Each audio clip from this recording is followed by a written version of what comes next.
Coni Mendes. O livrinho azul. Advertência: qualquer livro metafísico deve ser lido muitas vezes.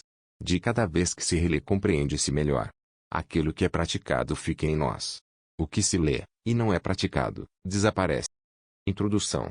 O presente livro está escrito da forma que a autora chama de palavras a centavo, ou seja, em termos simples para que seja compreensível aquele que necessita conhecer a verdade de Deus e que não tem conhecimentos para poder digerir textos de psicologia e metafísica, da forma como são escritos em português.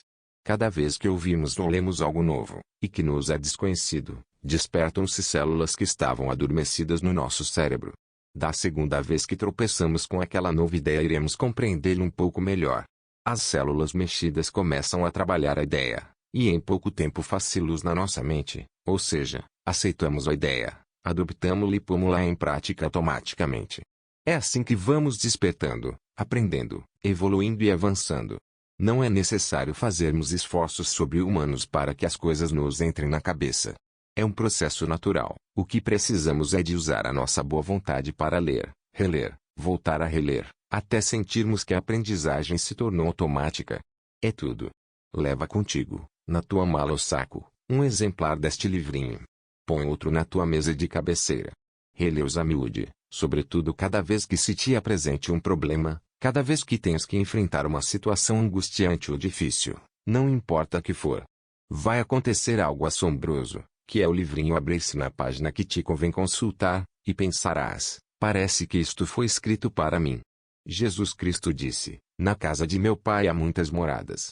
A metafísica é uma destas moradas, ou seja, o estudo das leis mental-espirituais. Não tem a ver com o espiritismo, apesar deste último ser também uma mansão na casa do Pai. Que esta pequena obra te traga toda a paz e prosperidade que trouxe a tantos. Que sejas abençoado. Capítulo 1. Cristianismo dinâmico. Antes de se começar qualquer profissão, seja que for, o candidato que a vai desempenhar recebe instruções ou estuda a técnica sobre a mesma. No entanto, há alguém que empreende a sua tarefa totalmente às cegas, sem instruções, sem técnicas, sem bússola, compasso ou desenho, sem qualquer noção daquilo que vai encontrar. É o ser humano, que é lançado na tarefa de viver. Sem saber sequer o que é a vida, sem saber por que algumas vidas são passadas no meio da opulência e satisfações, enquanto que outras são passadas na miséria e sofrimento. Umas são iniciadas com todas as vantagens como merecer o afeto e no entanto, são perseguidas por um monte de calamidades, e o ser humano debate-se em conjecturas, todas erradas, e chega o dia da sua morte sem que ele tenha sequer adivinhado a verdade a respeito disto tudo. Aprende a grande verdade, aquilo que pensas manifesta-se. Os pensamentos são coisas. É a tua atitude que determina tudo o que te sucede. O teu próprio conceito é aquilo que vês, não só em relação ao teu corpo e caráter, como ao exterior, nas tuas condições de vida, no aspecto material, sim, como estás a ver. Os pensamentos são coisas. Já vais ver.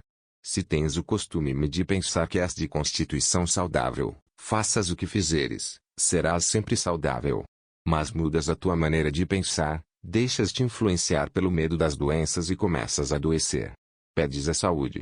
Se nasceste na riqueza, é possível que sejas sempre rico, a menos que alguém te convença que existe o destino e comeces a acreditar que o que tens pode mudar de acordo com os golpes e reveses, porque é isso que acreditas.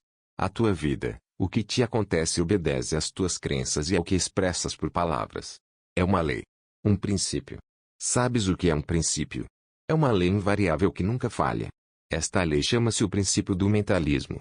Se na tua mente está radicada a ideia que os acidentes nos espreitam a cada esquina, se acreditas que os achaques da velhice são inevitáveis, se estás convencido da tua mal ou boa sorte, o que quer que tu esperes naturalmente, bom ou mal, é essa condição que verás manifestar-se na tua vida e em tudo o que fazes.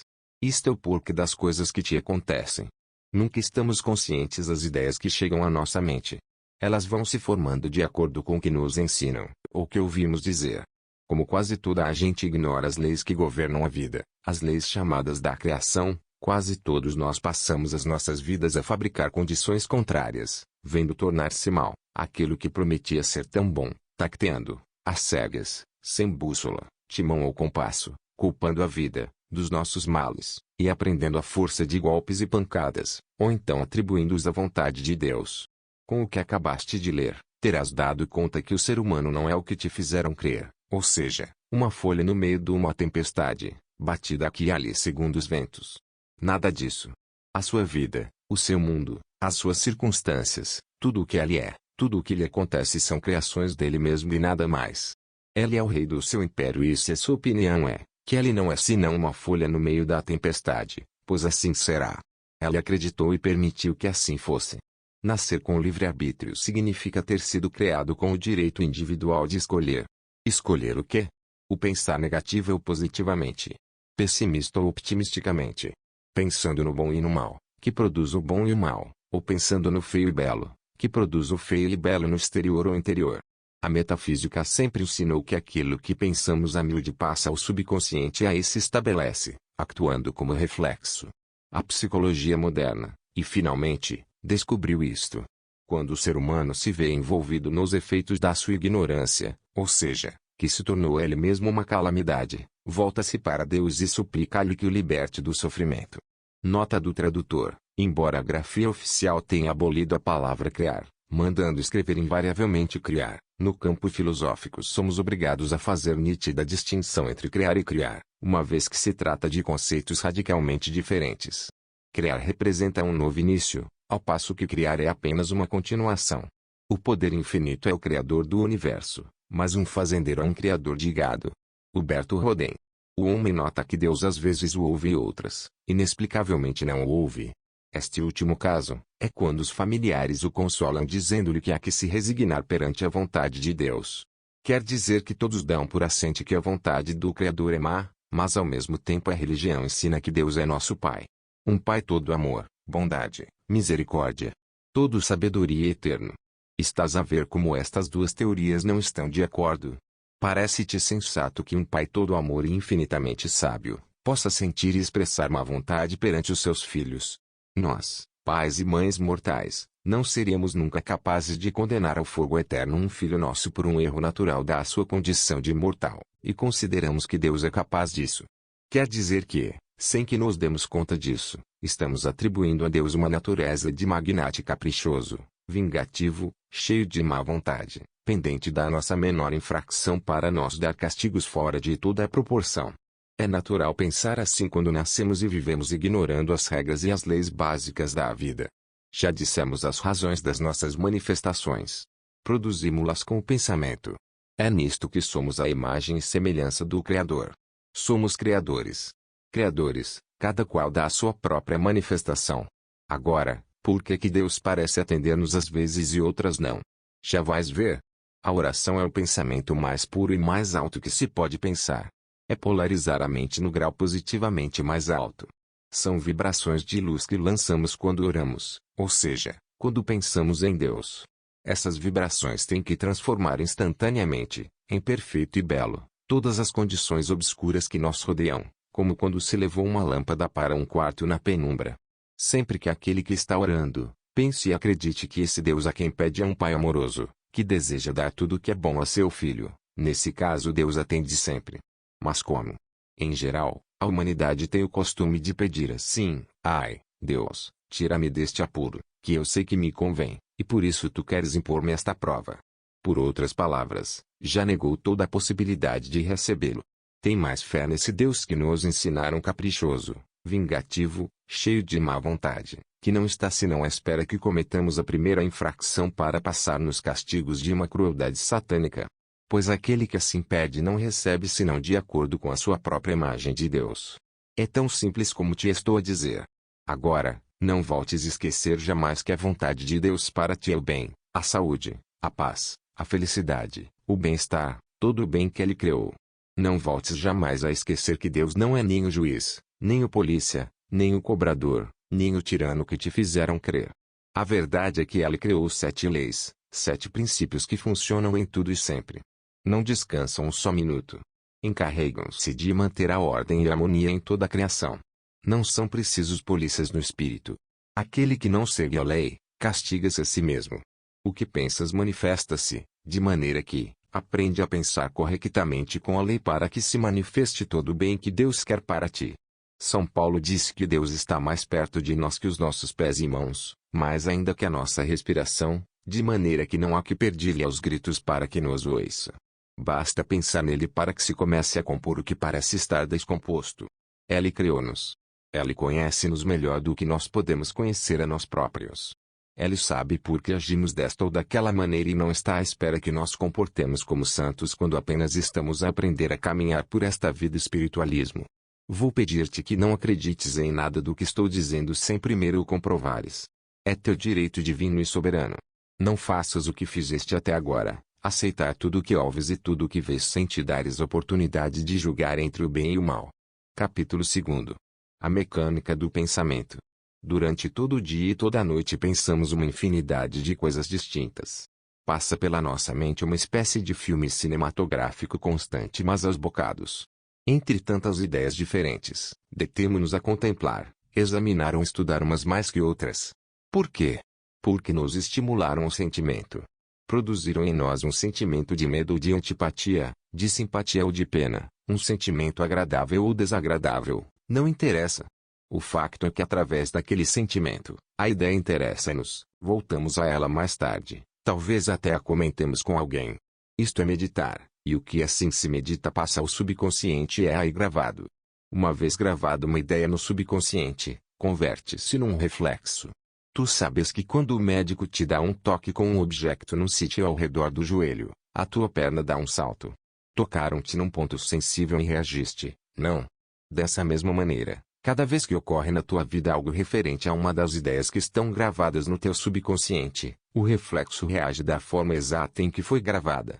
Tu adoptas uma atitude de acordo com o sentimento original que sentiste quando primeiro pensaste naquela ideia. Os metafísicos chamam a isto um conceito, ou seja, uma crença, uma convicção. O subconsciente não discerne. Não decide nada, não opina nem pensa por si só. Não tem poder para protestar, não tem vontade própria. Essas não são as suas funções. A sua única função é a de reagir pondo em ordem o reflexo que lhe foi dado. Ele é, neste sentido, um maravilhoso arquivador, secretário, bibliotecário automático que nem descansa nem falha nunca. Tampouco tem sentido de humorístico e não sabe quando uma ordem foi dada a brincar ou a sério.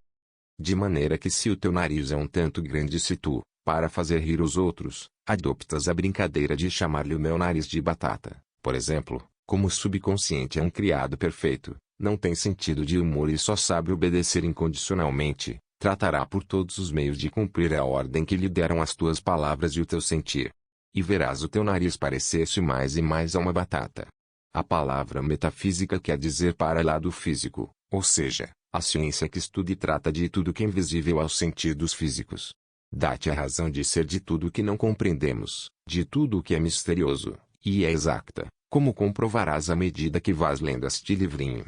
Repara, lembraste da primeira vez que ouviste mencionar a palavra tosse? Não te lembras, pois não? Eras muito pequenino. A palavra foi dita pelos crescidos. Ensinaram-te a temê-la.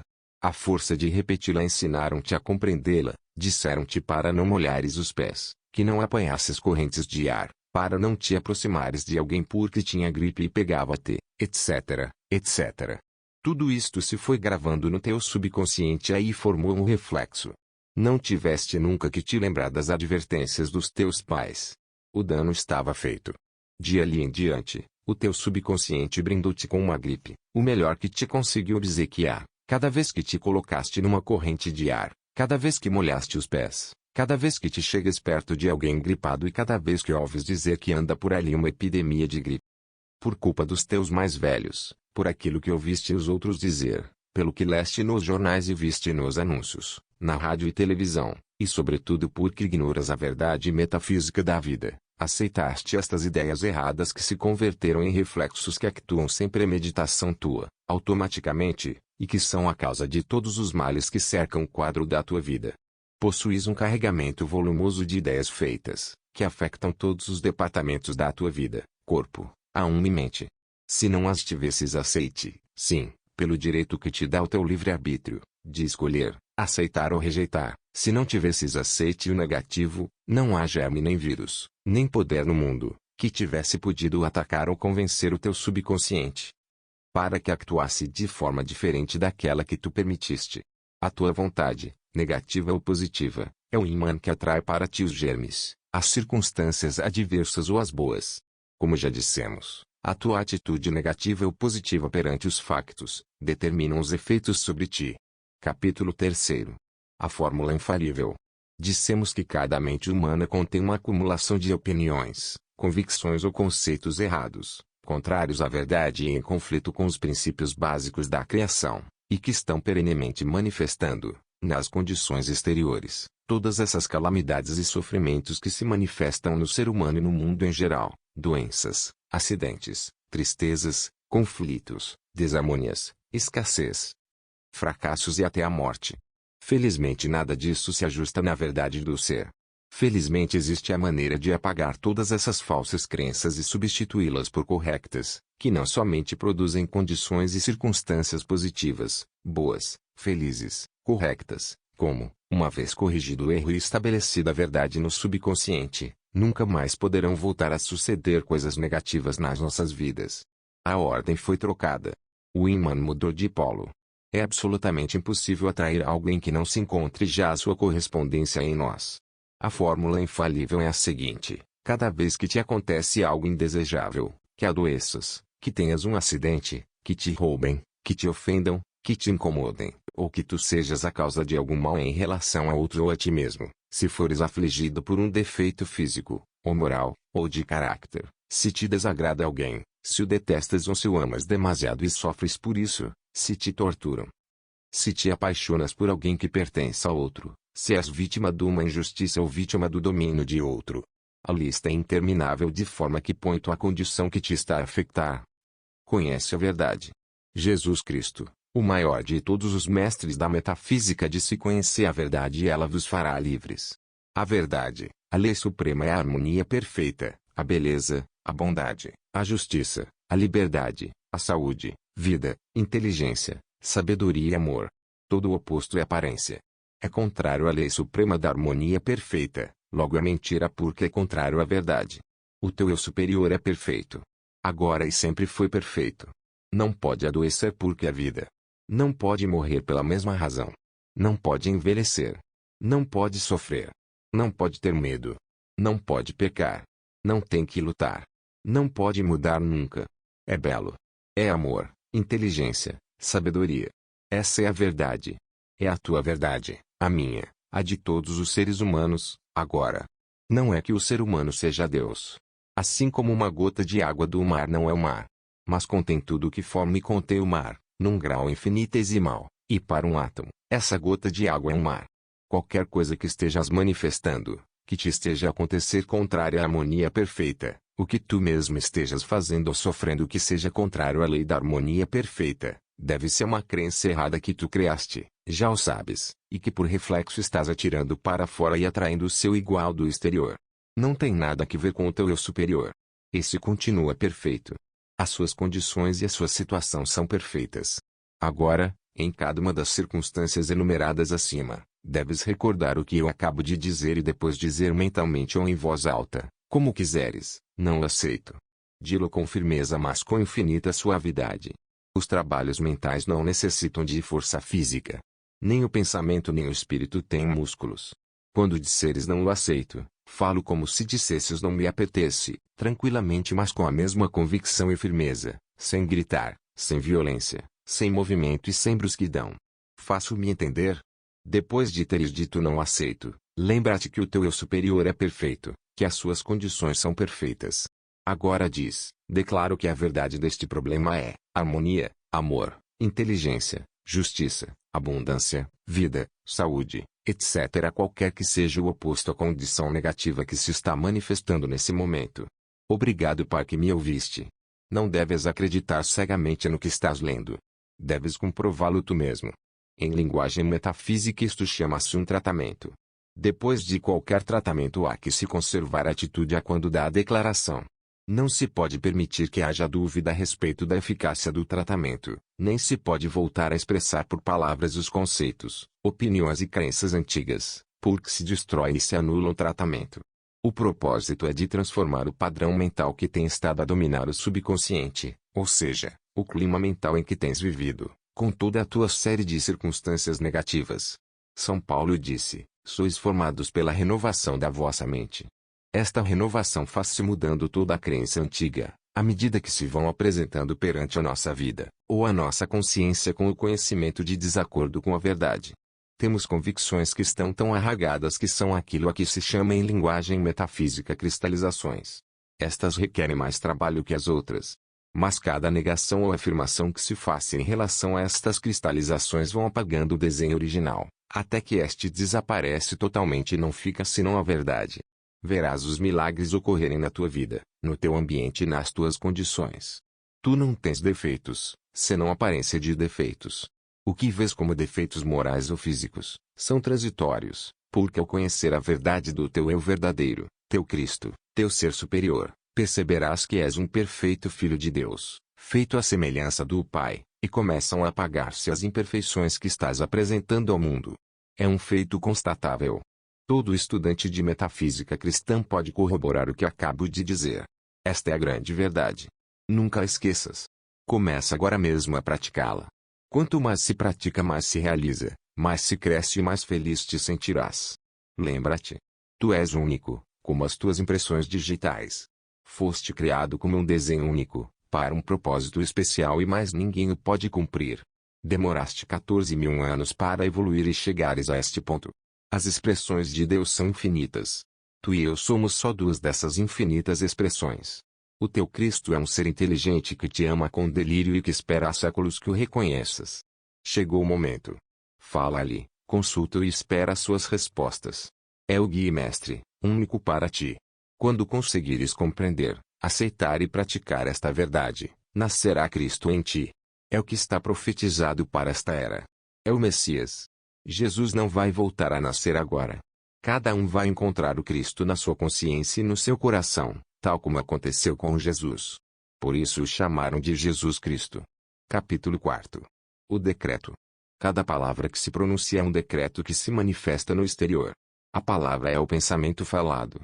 Jesus disse duas coisas que não foram levadas a sério. Uma, pelas tuas palavras serás condenado e pelas tuas palavras serás justificado. Isto não significa que os outros nos julgarão por aquilo que dizemos, apesar disto também ser verdade, como já terás compreendido. O mestre ensinava a metafísica, só que o povo não estava ainda suficientemente maduro para o entender. Em várias ocasiões advertiu, dizendo que tinha ainda muitas outras coisas a dizer, mas que não seriam compreendidas. Noutras ocasiões disse que aquele que tivesse ouvidos para ouvir, ouviria. A segunda referência que fez ao poder da palavra foi: não é aquilo que entra pela boca que intoxica o homem, mas o que da sua boca sai, porque o que da boca sai, do coração procede. Mais claro não pode ser expresso. Proponho-te que tenhas atenção a tudo o que decretas num só dia. Vamos recordar-te. Os negócios estão péssimos. As coisas andam muito más. A juventude está perdida. O trânsito está impossível. O trabalho está insuportável. Não se consegue emprego. Não deixes isso por aí porque senão és roubado. Os ladrões estão a assaltar em todas as esquinas. Tenho medo de sair. Cuidado que cais. Cuidado que te matas. Ainda vais ser atropelado. Vais partir isso. Tenho muito azar. Não posso comer isso porque me fez mal. A minha fraca memória. A minha alergia. A minha dor de cabeça. O meu reumatismo. A minha má digestão. Esse tipo é um bandido. Essa é uma desgraçada. Tinha que ser, pois. Não te surpreendas nem te queixes se ao expressá-lo vês acontecer. Tu decretaste. Deste uma ordem que tem que ser cumprida. Agora lembra-te e não te esqueças nunca, cada palavra que pronuncias é um decreto. Positivo ou negativo. Se for positivo manifestar-se-á no bem. Se for negativo, manifestar-se-á no mal. Se for contra o próximo é o mesmo que se o tivesses decretado contra ti mesmo. É-te devolvido. Se és bondoso e compreensivo com os outros, receberás bondade e compreensão por parte dos outros. E quando te acontece algo que te aborrece, desagradável, negativo, não digas, mas se eu não estava a pensar nem a ter medo que isso me acontecesse. Tenha sinceridade e humildade de te lembrares em que termos te expressaste em relação a alguém próximo. Em que momento saiu do teu coração um conceito velhíssimo, ali arraigado, que se calhar não passa de um costume social como a maior parte, desses citados acima, e que tu realmente não tens vontade de continuar a usar. Como o sentimento que acompanha um pensamento é o que se grava com mais firmeza ao subconsciente, Mestre Jesus, que jamais empregou palavras supérfluas, expressou muito bem ao dizer: o que da boca sai, do coração procede, e isto dá-nos a chave inequívoca. O primeiro sentimento que nos ensinam é o medo. Ensinam-nos primeiro os nossos pais e depois os nossos professores de religião. Ao sentirmos medo, o nosso coração acelera. Costumamos dizer por pouco saía meu coração pela boca para demonstrar o grau de medo que sentimos em dado momento. O medo é o que está por detrás de todas as frases negativas que te citei acima. São Paulo disse: somos transformados pela renovação das nossas mentes. Cada vez que te des conta de estar a dizer uma frase negativa, saberás o gênero de conceito errado que possuis arraigado no subconsciente, e saberás a que gênero de sentimento obedece, medo ou desamor. Acaba com ele, limpa-o, negando-o por mentiroso e afirma a verdade se não queres continuar a manifestá-lo no teu exterior. Ao fim de pouco tempo usando esta prática, notarás que a tua linguagem é outra, que o teu modo de pensar é outro. Tu e a tua vida se transformarão pela renovação da mente. Quando estiveres reunido com outras pessoas, darás perfeita conta do gênero de conceitos que possuem e poderás constatá-los em tudo que lhes acontece. Sempre que ouvires conversas negativas, não afirmes nada daquilo que expressam. Pensa: não aceito nem para mim nem para eles. Não precisas dizê-lo aos outros. É melhor não divulgar a verdade que estás a aprender, não porque tenhas que escondê-la, mas porque existe uma máxima ocultista que diz: quando o discípulo está pronto, o mestre parece.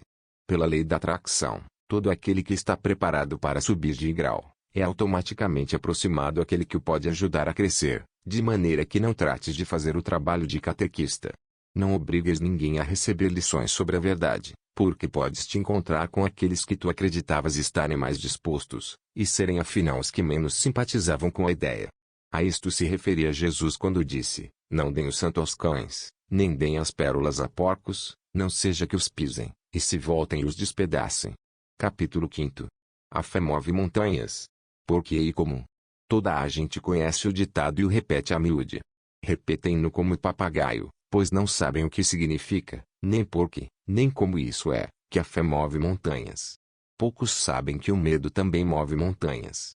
O medo e a fé são uma mesma força. O medo é negativo e a fé é positiva. O medo é a fé no mal. Ou seja, a convicção de que vai acontecer o mal. A fé é a convicção de que o que vai acontecer é bom, ou que vai acabar bem. O medo e a fé são as duas caras da mesma moeda. Repara, tu nunca temes que te aconteça algo de bom. Nem nunca dizes tens fé em que te vai acontecer o mal. A fé é sempre associada a algo que desejamos, e não creio que tu desejes algo de mal para ti. Tens medo disto, não é? Tudo o que temes atrás e acontece-te. E, quando te acontece, geralmente dizes com um ar triunfante: pois, eu já sabia. Eu pressenti, e sais a correr a contar e repetir, para dar lustre aos teus dotes de clarividente. E o que na realidade aconteceu, é que o pensaste com medo. Pressentiste. Claro. Pressentiste. Tu mesmo estás a dizer. E tu sabes que tudo o que se pensa sentindo ao mesmo tempo uma emoção, é o que se manifesta ou se atrai. Tu mesmo antecipaste e o esperaste. Antecipar e esperar é fé. Agora repara, que tudo o que tu esperas com fé vem a ti, sucede-te. Então, se sabes que isto é assim, o que te impede de usar a fé para tudo o que desejas, amor, dinheiro, saúde, etc, etc. É uma lei natural. É uma ordem divina. Jesus Cristo ensinou com as seguintes palavras que tu conheces: tudo o que pedirdes em oração e acreditando, o recebereis. Não fui eu que inventei isto. Está no capítulo número 21, versículo 22 de São Mateus. E São Marcos o expressa ainda mais claro: tudo o que pedirdes orando, crê que o receberás e vos chegará. São Paulo disse por palavras que não têm outra interpretação: a fé é a certeza daquilo que se espera, a convicção daquilo que se vê. Mas acima disse-te que a fé é a convicção do bem. Agora, digo-te que a convicção vem do conhecimento. Supunhamos que tu vives na província e que nunca foste à capital. Queres ir à capital, apanhas o comboio, o autocarro ou o avião. Sabes onde fica a capital e como te dirigires a ela. Um dia vais até a capital e utilizas a melhor forma de lá chegares, mas pelo caminho não vais com medo de um desvio para a lua, pois não? Se fosses um índio selvagem, poderias estar a tremer de medo por desconhecer totalmente o que te estava a acontecer. Mas, sendo uma pessoa civilizada, vais calmo, sabendo que a tal ou tal hora chegarás à capital. O que é que te dá essa fé? O conhecimento. A ignorância dos princípios da criação é o que faz com que o mundo teme o mal, não saiba empregar a fé e nem sequer saiba o que ela é. A fé é convicção, segurança, mas estas têm que estar baseadas no conhecimento de algo. Sabes que existe a capital e vais até ela. Por isso sabes que não irás parar a lua. Agora sabes que quando desejas algo, se tens medo de não obter, não o obterás. Se o negas antes de o receber, como no exemplo já dado, da oração que faz a Deus a generalidade da humanidade, meus Deus, concede-me tal coisa, apesar de eu saber que não o vais conceder porque vais achar que não me convém. Não obterás porque o negaste de antemão. Confessaste que não esperas. Deixa-me dar-te a fórmula metafísica para se obter qualquer coisa que se deseje. É uma fórmula.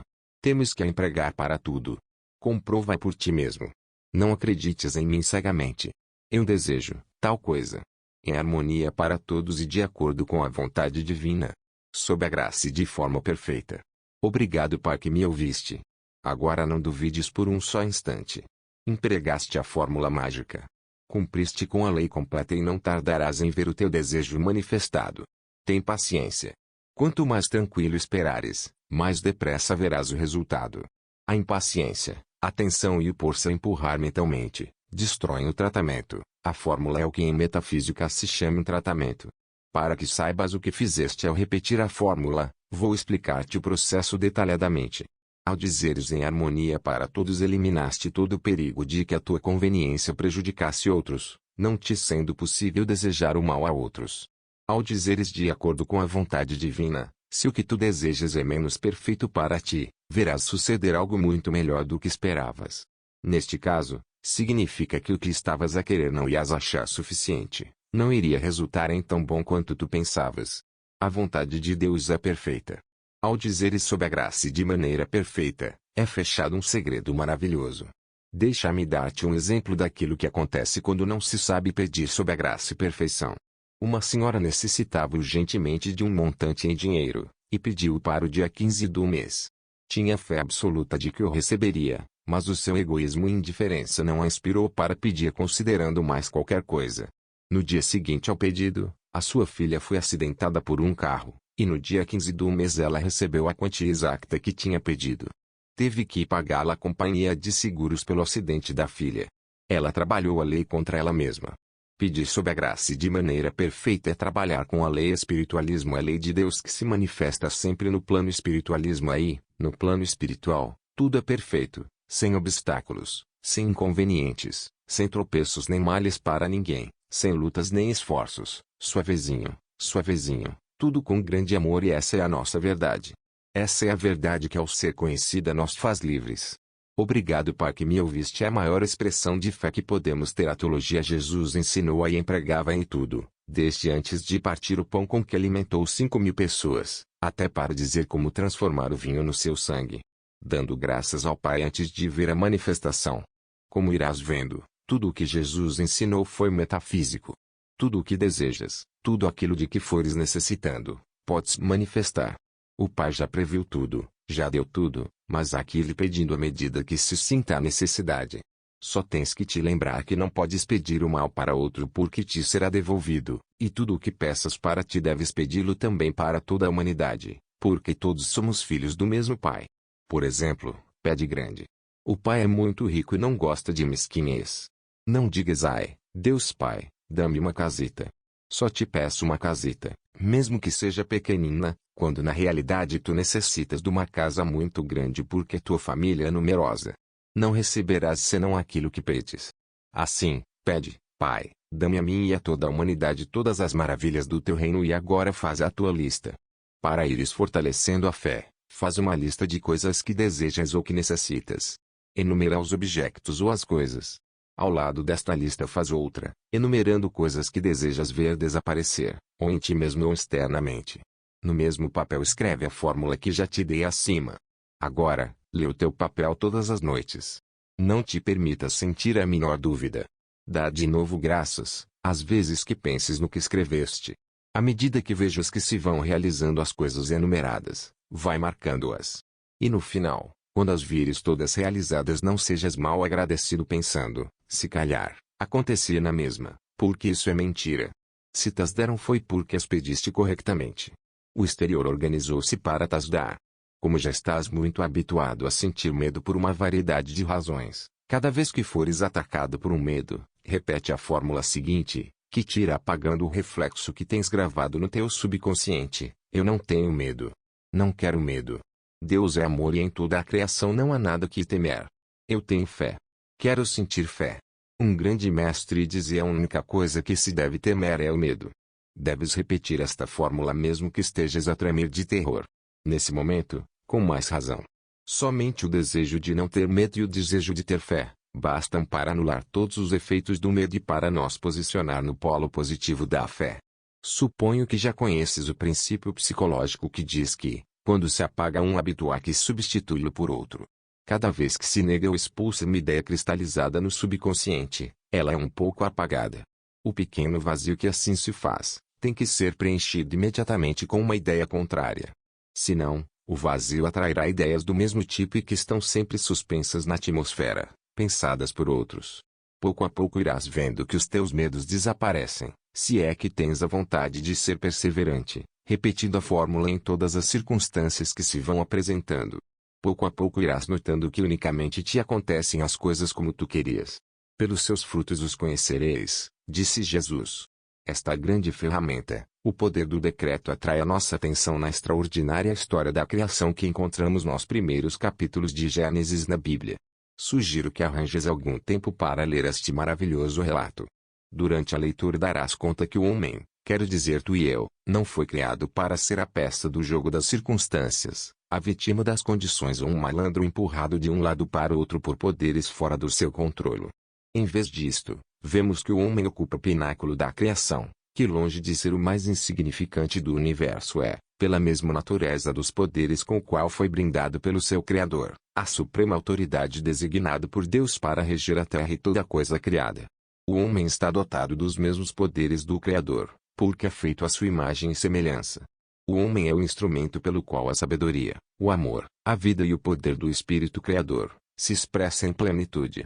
Deus situou o homem num universo que responde e obedece, incluindo o seu corpo, os seus assuntos, o seu ambiente, sem outra alternativa senão a de levar a efeitos éditos ou decretos da sua suprema autoridade. O poder de decretar é absoluto no homem, o domínio que Deus lhe deu, irrevogável, e ainda que a natureza básica do universo seja boa na avaliação feita pelo Criador, pode aparecer perante o homem, somente como ele decretou que apareça. Vemos que, enquanto o homem foi obediente ao seu Criador, manteve o seu poder de pensar e fazer decretos ao tom do espírito do bem que é a estrutura da criação, viveu num universo de bem, num jardim de Éden. Mas, quando o homem caiu ao comer da árvore do conhecimento do bem e do mal, e elegeu basear-se no seu pensamento e usar os seus poderes no bem e no mal, o que como indivíduos livres podiam fazer, imediatamente encontrou suor e espinhos misturados com o pão de cada dia. Desde a caída, o homem atarefou-se a declarar o seu mundo bom ou mau, e as experiências tornaram-se de acordo com os seus decretos. Isto demonstra, evidentemente, como responde o universo e quanto completo e de grande alcance a domínio e autoridade do homem. Capítulo 6. Amor. Só te falta este capítulo para ficares a conhecer o primeiro princípio da criação, o princípio do mentalismo, cujo lema é tudo é mente. Jesus Cristo disse: sois deuses. Evangelho São João, capítulo 10.34.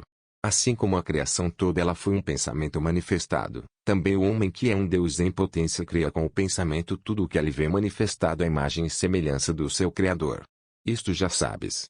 Também sabes a mecânica desta criação mental, o caráter, positivo ou negativo, daquilo que foi criado, a força, a fé ou medo, que determina o caráter, a forma de mudar o aspecto exterior daquilo que criaste, negando e afirmando, o poder da palavra que é o pensamento falado e que por isso confirma as ordens que deste com os teus pensamentos, e finalmente a fórmula infalível para criar. Manifestar e obter o melhor, o mais alto, o perfeito, conhecendo a verdade, em acatamento da ordem do Mestre Jesus. Sabes que esta verdade é a de que fomos criados perfeitos, por um Criador perfeito, com a essência perfeita dele mesmo, com livre-arbítrio para criar de maneira positiva ou negativa. Assim sendo, o mal não é uma criação de Deus. Não possui qualquer poder perante a verdade, que desaparece ao substituir o pensamento e usar a palavra positiva.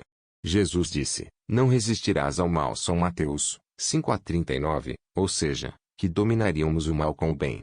A verdade única é o bem. De agora em diante não poderás jamais voltar a culpar ninguém daquilo que te acontece. Terás que te olhar frente a frente e perguntar, qual foi o meu clima mental nesta circunstância? Fui positivo ou negativo? Senti fé ou medo? Que espécie de decretos lancei com as minhas palavras? Por seus frutos os conhecereis. Terás sinceramente que contestar a verdade. Agrada-te o que vês? Ou desagrada-te? Tu dirás. Na metafísica cristã, dizemos que Deus possui 7 aspectos: amor, verdade, vida, inteligência, alma, espírito e princípio. Como vês, todos estes aspectos são estados invisíveis, portanto mentais. Não os podemos ver nem tocar. Sentimos e apreciamos os seus efeitos. Existem, actuam, são reais, são coisas e ninguém o pode negar. Ao amor diz-se ser o caráter de Deus, o primeiro aspecto de Deus, a força mais potente de todas as forças e a mais sensível. Poucas pessoas sabem o que é realmente o amor. A maioria pensa que é aquilo que se sente em relação aos pais, aos filhos, aos cônjuges, aos namorados, etc. Afeto, carinho, atração, antipatia e ódio, são todos diferentes graus de uma mesma coisa, sensação. O amor é muito complexo e não se pode definir com uma só palavra, porque no nosso planeta entende-se por amor a sensação, apesar de esta não ser senão o bordozinho exterior do amor. Trataremos de levar a sensação o mais perto que se possa do amor, para começar a compreendê-lo. O ponto central da escala que vai do ódio até ao sentimento que aqui chamamos amor, é a tolerância e a boa vontade. Parece uma contradição, mas quando se ama muito ou demais, faltam a tolerância e a boa vontade. Ou seja, que tanto o excessivo amor como o excessivo desamor são a negação da tolerância e da boa vontade. Jesus disse, paz aos homens de boa vontade, o qual implica que, o que passe daquele ponto não encontra paz. A paz está no centro, o perfeito equilíbrio, nem de mais nem de menos, em tudo. Todos os excessos, mesmo o excesso de bem, excesso de dinheiro, de amor, de caridade, de oração, de sacrifício, etc., desequilibram o prato da balança, possuem mais peso num dos lados e tiram a paz. Quando Gênesis diz, de todos os frutos do paraíso podeis comer, salve o fruto da árvore da ciência do bem e do mal, refere-se precisamente a isto. O tronco da árvore simboliza o centro, o equilíbrio. Os ramos partem deste centro, desprendendo-se para todos os lados, produzindo frutos. Alguns se manifestam bons, outros maus. Simbolizam os extremos, o excesso em todos os aspectos, pois Deus, que tudo criou, declarou toda sua obra boa. Lê no Gênesis, e só menciona a palavra mal quando se refere ao excesso. Um parênteses para recomendar que leias e medites o capítulo 3 de Eclesiastes, que começa assim: tudo tem o seu tempo. Bíblia. Voltemos ao amor. Aquelas mães que dizem amar tanto seus filhos que não os permitem separar-se do ninho, nem casarem-se, nem actuarem independentemente delas quando são já homens e mulheres adultos, não. São egoístas e o que sentem é desejo de poder. Como aquelas noivas e esposas que sofrem torturas dos seus parceiros. Esse tipo de amor não é outra coisa que excesso de sentimento. Ultrapassa a medida e por isso, vão muito além da tolerância e da boa vontade. Em geral, o excesso de sentimento prova que existe uma falta de desenvolvimento da inteligência. Isto, sem dúvida, causará indignação naquelas pessoas que se gabam de serem muito sentimentais. Ninguém gosta que outro descubra sua falta de inteligência, mas podem comprová-lo. O excesso de emotividade, assim como todos os excessos, são maus. É com acento grave uma prova de que falta o contrapeso. O excesso de calor, por exemplo, equilibra-se com igual quantidade de frio para o tornar suportável ou agradável. A inteligência fria. A emoção é cálida. Uma grande capacidade emotiva é uma qualidade magnífica e muito desejável, sempre que esteja equilibrada com a mesma capacidade intelectual. Isto é o que produz os grandes artistas. Mas o artista tem a sua arte onde focar toda a sua potência emotiva. Por outro lado, a pessoa exageradamente emotiva e com pouco desenvolvimento intelectual dirige toda a sua paixão para os seres humanos que a rodeiam, pretendendo atá-los para que cumpram o seu desejo. O remédio para a excessiva emotividade é pensar e refletir muito, sobretudo meditar durante um pouco de tempo e todos os dias, sobre a inteligência. Começando por perguntar-se, o que é a inteligência? Continuando, pensando que no universo tudo contém inteligência, as plantas, os animais, etc. E terminando por afirmar, eu sou inteligente, com a inteligência do próprio Deus, já que sou criado da mesma essência do Criador, pela inteligência, com a inteligência e da inteligência de Deus. Poucos dias após repetir este tratamento, notar-se-á logo uma mudança na elasticidade e na penetração mental, e após uma única semana de exercício, vê-se a transformação na forma de amar os outros, uma serenidade e uma generosidade peculiar que nunca tinha podido ser capaz de expressar. Ao mesmo tempo, nota-se uma mudança total nos outros, em relação a si. Isto deve-se ao facto de sermos indivíduos, ou seja, indivisíveis, e o que afeta a todos. O escalão que conseguires atingir tu, ajudará toda a humanidade. Agora, vamos tratar do inimigo número 1 da humanidade, o ressentimento e o rancor, para não dizer o ódio.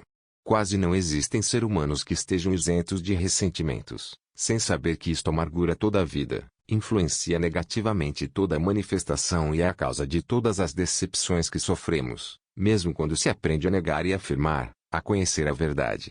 A vigiar e corrigir os pensamentos e as palavras. Um só ressentimento, um rancor gravado no subconsciente e na alma, actuam como uma frequência de fel emanando a sua gota de amargura, abrangendo tudo e contrariando sucessivamente os nossos maiores desejos. Nada, nem a demonstração mais perfeita pode perdurar enquanto exista esse foco infeccioso frustrando o nosso próprio ser. A Bíblia, as igrejas, as religiões, cansam-se de advogar pelo perdão e amor pelos inimigos. E tudo em vão enquanto não nos ensinam a forma prática de impormos o perdão aos que nos ferem. Ouve-se muito dizer eu perdoo mas não consigo esquecer. Mentira. Enquanto alguém se lembrar do dano, não perdoou. Vamos dar a fórmula infalível para perdoar e esquecer ao mesmo tempo, para nossa própria conveniência já que isto nos leva ao ponto central do equilíbrio, o ponto da tolerância e da boa vontade, sendo este esforço amor. São João, o apóstolo do amor, disse, o amor é o cumprimento da lei. Cumprir com a lei do amor é cumprir com todas as leis. É estar com Deus, em Deus, é sermos ditosos, satisfeitos e completos em todas as nossas manifestações. O meu mestre dizia, o homem que ama bem é o homem mais poderoso do mundo. E aqui está a receita para bem amar. Cada vez que sintas algo desagradável perante outro, ou então que te encontres resistindo a algo que te tenham feito, ou que reconheças um pequeno rancor ou um desejo de vingança, deliberadamente lembra-te, não é tratar de esquecer a coisa de agora, mas lembra todo o bem que conheces daquela pessoa.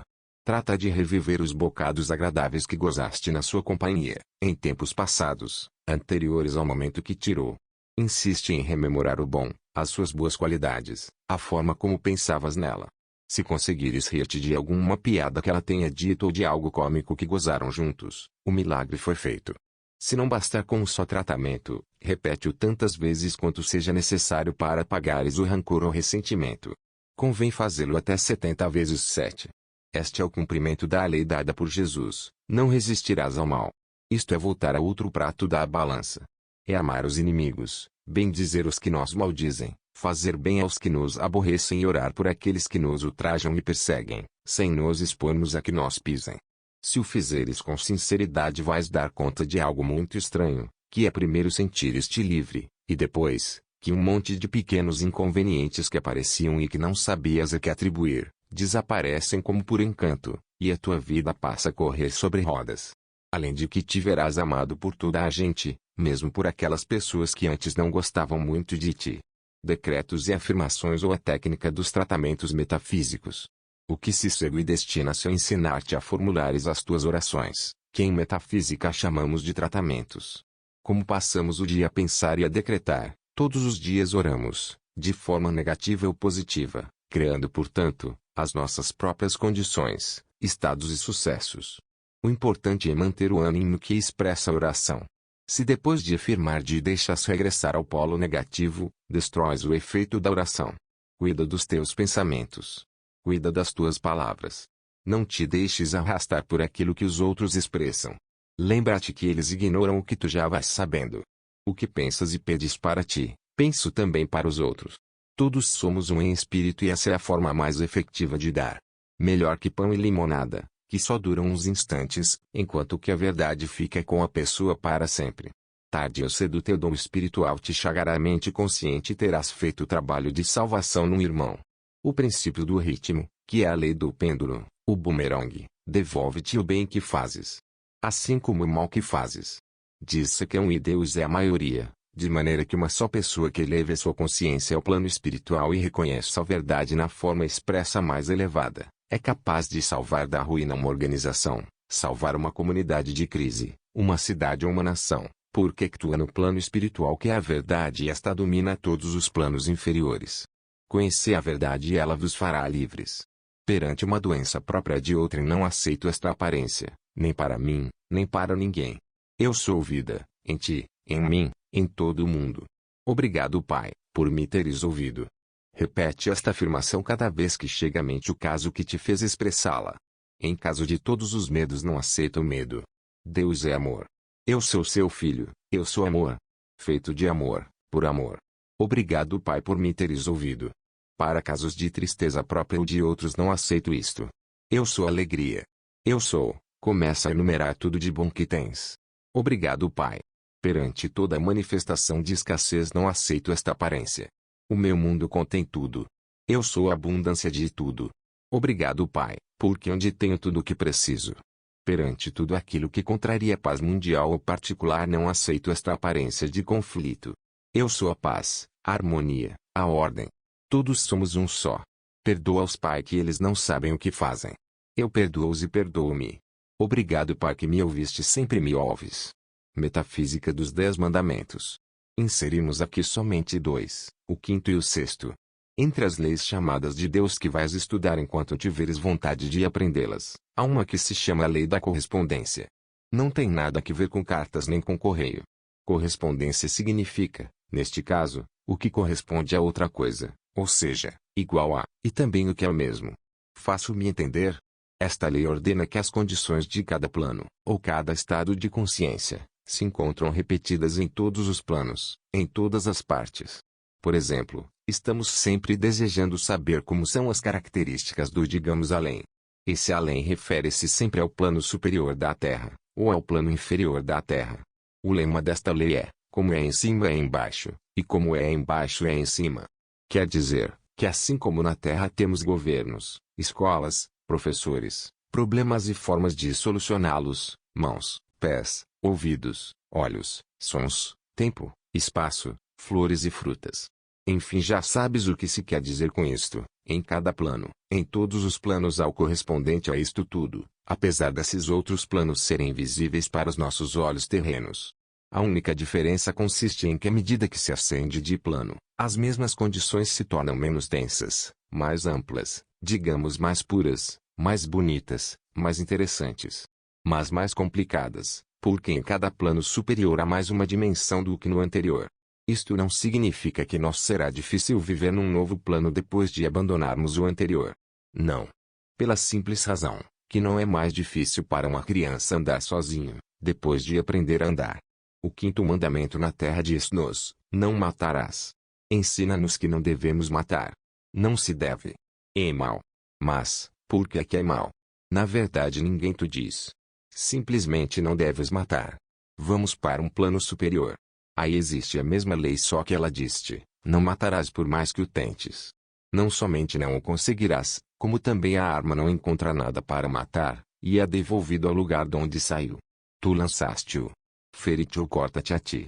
Ora isto tu não gostas nem te convém. Não voltarás a tentá-lo. Aprendeste a não matar. Agora vamos estudar o sexto mandamento, não roubarás. Segue o mesmo princípio. Na terra ensinam-nos que não se deve roubar. É mal. Tampouco se esclarece o suficiente. E no plano superior, o mandamento diz, não podes roubar o que não te pertence. Nem o tentes, porque não conseguirás. Podes procurar um objeto igual, mas nunca aquele. Este não ficará contigo e regressará ao seu legítimo dono. Na terra estes mandamentos pareciam proibições. No próximo plano revelam-se como condições. Leis. Princípios. Não se podem quebrar. Que felicidade! Ninguém te pode matar nem roubar. Tu não consegues matar nada nem ninguém, não te podes apropriar do alheio, nem ninguém se pode apropriar daquilo que é teu. Mas esta é a única felicidade. Repara bem. Enquanto na terra tu já não eras capaz de matar nem roubar, estás preparado para aprender as condições do outro plano, que se chama de consciência. Quer dizer que, quando se aprende a primeira lição passamos para a segunda. Não é assim? Bem. Mas a grande felicidade é que quando tu aprendes a segunda, não é necessário que tenhas morrido e que estejas no outro plano superior. Estás vivo e andando aqui na Terra. Aplicas a segunda lição, e te espantas ao ver que essas leis funcionam da mesma forma aqui na Terra como no céu. Quer dizer que, quando tu sabes que a verdade é que ninguém te pode matar e que ninguém te pode roubar, ninguém te matará nem te poderá roubar. Ninguém pode levar o teu carro da tua porta mesmo que o deixes ligado. Ninguém te pode arrancar a carteira do braço, nem meter-se de noite em tua casa, nem cobrar-te mais do que a conta. Nada, nada, nada que não seja honesto te pode suceder. O que é teu e de mais ninguém. Vamos explicar por que em breves palavras, porque aqui não se pode matar. Porque a vida é isso precisamente, vida. Não é morte. A vida não morre. Seria um contrassenso. A vida é eternamente vida e jamais pode ser morte. Então, dirás tu, que se passa comigo? Não morro nunca, posto que estou vivo. Exatamente. Tu estás na eternidade. Ninguém te pode tirar a vida. A tua vida é Deus. Quem é que tira a sua vida? A Deus. Por isso também não podes matar ninguém, pois continua vivendo mais vivo que nunca no plano seguinte. O mesmo contigo. Agora sabes que o que fazes na terra também te é devolvido. Por quê? Pela lei da correspondência. Porque tudo de um plano possui a sua correspondência nos outros. Em todos os outros. Esta lei diz, não faças aos outros o que não queres que outros te façam a ti. Já sabes a razão. Se ainda não aprendeste a obedecer a esta lei, começa a observar como te é devolvido tudo o que faças aos outros, mal ou bem. Agora, por que é que não se pode roubar? O que é que faz funcionar esta lei? Primeiro saberás que chegaste a um impasse, se ainda não te resolveste aceitar a lei da reencarnação. Ah, caramba! Dirás tu. Que é que temos aqui? Um dos nossos lemas metafísicos é o que não consegues aceitar, deixa, mas continua a ler. Se não gostas da ideia, não reencarnes, mas também não evoluirás. Ficarás estancado, pela mesma razão daquele que não quer aceitar que o sol vai aparecer de manhã, vai ter que meter-se num gabinete todas as manhãs e ficar ali fechado durante todas as horas de sol, todos os dias. A lei da evolução é uma experiência e superação eterna, como já mencionamos acima na criança que aprende a andar e que não tem que ter medo já que ela só aprende soltando-se. Sabes isso? Que tudo muda de uma coisa a outra, como o bebê que se torna criança, a criança torna-se jovem, o jovem torna-se adulto, a seguir em velho e depois deixa aqui a casca velha e vai buscar um novo mais além. Quando um ser morre, encontra-se no meio de uma série de circunstâncias novas no além, mas não perdeu nada do que tem valor, como o ouvido, a vista, o sentimento, a vontade, o livre-arbítrio, a faculdade de deslocar-se, de comunicar com os outros, a sua identidade e o seu eu. Pelo contrário, como existe ali mais uma dimensão, vê-se mais, ouve-se mais, sente-se mais, compreende-se mais, abrange-se mais, etc, etc. Por outras palavras, nada do que foi adquirido se perde. Somente se adapta às novas condições do plano. Isto faz com que em cada plano, se vão adquirindo novas e maiores habilidades e conhecimentos. Por cada vida encarnada se ganham novas experiências e se aprende a usar novos objetos e instrumentos, que apesar de imateriais aqui na Terra, têm a sua correspondência noutros planos invisíveis. Pois, que tipo de vantagem teria de chegar a ser um músico pleno no mundo e não poder exteriorizá-lo no plano seguinte? E chegamos à grande explicação. Aquilo que adquires, já sabes, os instrumentos que tiveste que empregar, para aprender a usar, tais como talheres, uma cama, um fósforo, etc. Que em cada plano tem a sua correspondência, não esqueças, por serem já teus por direito de consciência como dizemos em metafísica, aparecem automaticamente na tua vida, ouvidas, uma depois da outra, porque não vais nascer numa família que não tenha os meios de te proporcionar o que te pertence por direito de consciência. Faço-me explícita. Muitas vezes acontece uma criança vir ao mundo numa família carente do que ela possui por direito, e acontece que rapidamente a família adquire aquilo, como uma grande casualidade. Por isso é que não te podem roubar o que é teu, nem tu te podes apoderar daquilo que não te foi dado ou superado noutra vida. Assim, a grande felicidade é que ao conheceres esta lei e estas condições, a lei funciona neste plano terreno e em todos os planos. Por conseguinte já podes ficar tranquilo, que ninguém te pode ocasionar perdas, nem tirar-te nada, nem sequer o teu marido ou esposa, se não o fizeste a outro. De que temes? E se já aprendeste nesta vida, é que o tens por direito de consciência. De maneira que a forma de viver feliz é aprender a metafísica dos 10 mandamentos. Com este pequeno presente que te brindamos, terás posto o pé no primeiro degrau da felicidade. Não me cansarei de te recomendar que leias este folheto constantemente. Não o guardes na gaveta. Leva-o contigo sempre que o possas ler. Relê-o se puderes, todos os dias. Trata de praticar, relembrar as suas instruções e quando considerares que é a altura de adquirires mais instrução, assiste às nossas conferências.